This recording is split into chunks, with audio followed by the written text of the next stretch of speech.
I have found community here like nowhere else. Synergy is definitely the most interconnected dorm I've ever lived in. If I hadn't learned about these sort of alternative communities, then I definitely wouldn't have come to Stanford.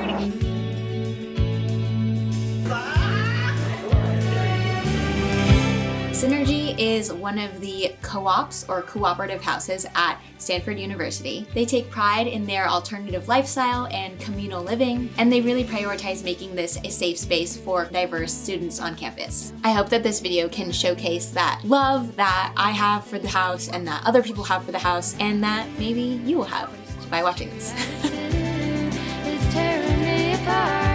When I was deciding what college I wanted to go to, I was really skeptical about Stanford, and I was like, I don't want to go to a school that's just about computers. I think I would feel really isolated from everyone. One of the other things that made me more compelled towards Stanford was also at Admit Weekend. I was walking around, and then I was talking to the people who lived there, and they were like, we bake bread together all the time, make decisions through consensus, and it's a social justice themed house. And I was like, wait, that doesn't really fit with my understanding of the whole tech obsessed basic cog people. Typical Stanford culture, Stanford hustle culture of people always stressing out, feeling like I have to be productive all the time.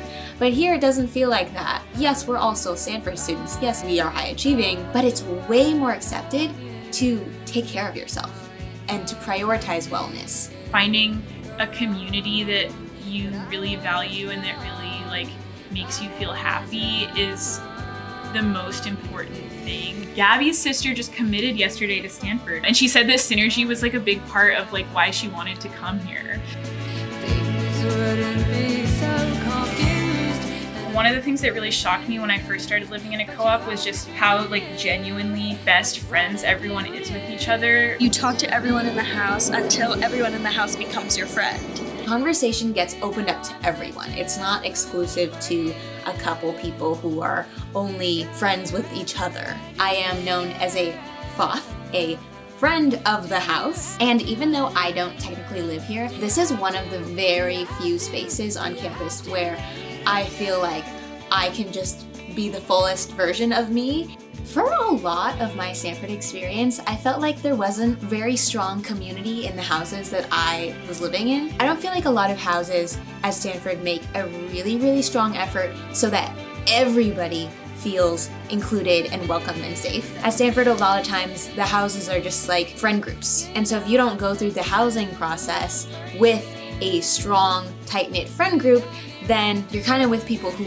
already have friends with other people, and they're less likely to want to make new friends. But what's so amazing is that once I was able to spend more time in Synergy, I felt like I had a community. Even though I didn't even live there, this place was so welcoming for me. But in a co-op, everyone is at the level of friends where they would all sort of casually hang out with each other. A lot of casual bonding all the time. And I think that really speaks to the entire culture of Synergy and their values that are so deep-rooted in community. Being different in some ways is what part of what makes it just such an awesome and special house.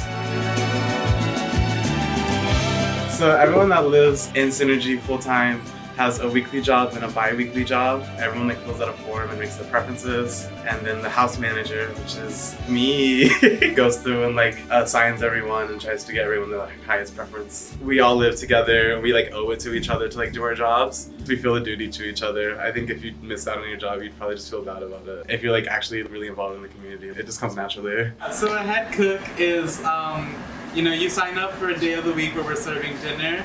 And then you basically get to decide the menu, you talk to the kitchen managers, they'll source all the ingredients for you, and then you show up to dinner cook on that day, and then everyone makes the food that you want. How do you get the ingredients for your head cook? We go on a spreadsheet and they go and order it. I think they really prefer using more sustainable sources. We have a garden on the other side of the house. It's pretty full. We use it all the time when we're cooking. This is a mushroom truffle white wine sauce. It tastes even better than it looks.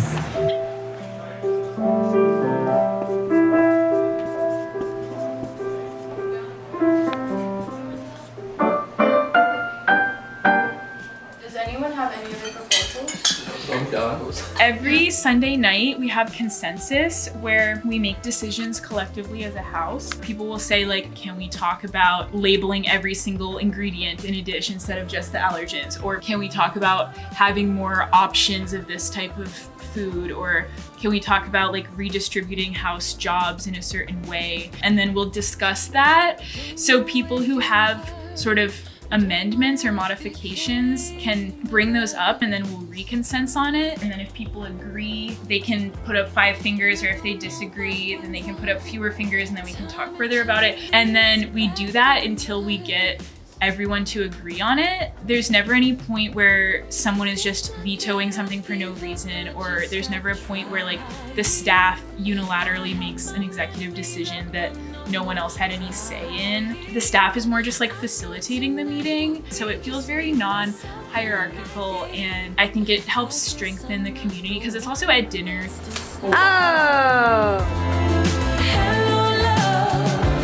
One of the parts that kind of freaks people out a lot of times when I tell them about it is that we switch rooms every quarter. The Sunday before classes start every quarter, we have this big meeting. It's really fun. There's usually an alumni brunch with bagels and stuff like that. We all talk about what our preferences are in terms of where we want to live. And then we sort ourselves into potential rooming arrangements. I like getting to live with different people every quarter because I feel like you get to know people a lot better. It's just like a really positive and friendly living situation where people get to choose. If you don't want to live in Immune, you don't have to. But I like that it's an option because I like having different ways for different people to coexist. It's really fun. We just have so many available spaces where people can honestly be alone, and so many spaces where people can be together. It's like a way of living that can create more harmony if you're willing to do it. That's so beautiful.